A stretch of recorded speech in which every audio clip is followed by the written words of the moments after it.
Good morning എല്ലാവർക്കും. ഇന്നലെ വൈകിട്ട് തുടങ്ങി മഴയാണ്, ഇതുവരെ തോന്നിട്ടില്ല.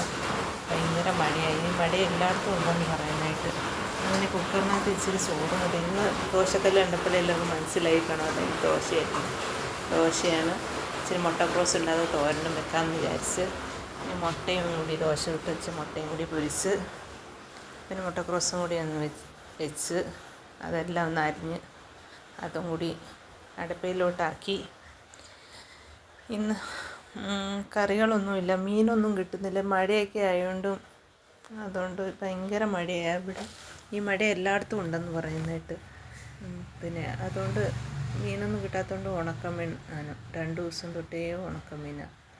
ഇന്നലെ ഉണക്കമീൻ കറി വെച്ച്, ഇന്ന് പിന്നെ ഉണക്കമീൻ വറുക്കാമെന്ന് വിചാരിച്ച് ഇച്ചിരി ചമ്മന്തി അരയ്ക്കാമെന്ന് വിചാരിച്ച്. അതിൻ്റെ ഉപ്പിലിട്ട് മാങ്ങയാണ്. ഇത് നാത്തൂൻ കൊടുത്തു വിട്ടതാണ്.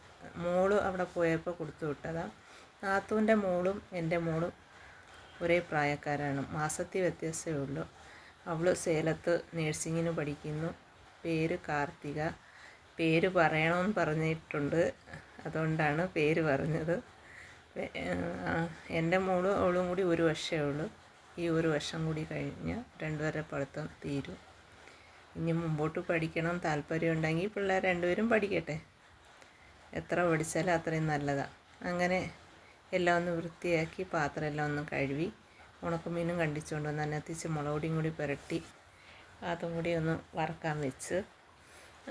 മോര് കാച്ചിയിട്ടുണ്ട്. മോര് കാച്ചിയതെന്ന് പറഞ്ഞാൽ വെളുത്തുള്ളി ഇഞ്ചിയും ചതച്ച് കടുക് വറുത്തിട്ട് അതിനകത്ത് മഞ്ഞൾപ്പൊടി ഉലുവപ്പൊടി ഇട്ട് ഇച്ചിരി കാന്താരി ഉണ്ട്, അത് കാന്താരിയും കൂടി ചതച്ചിട്ടിട്ടുണ്ട്.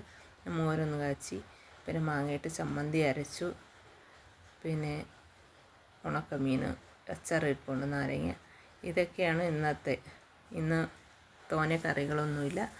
ഈ ബ്ലോഗ് എല്ലാവർക്കും ഇഷ്ടപ്പെട്ടെങ്കിൽ ലൈക്ക് സബ്സ്ക്രൈബും ചെയ്യണേ.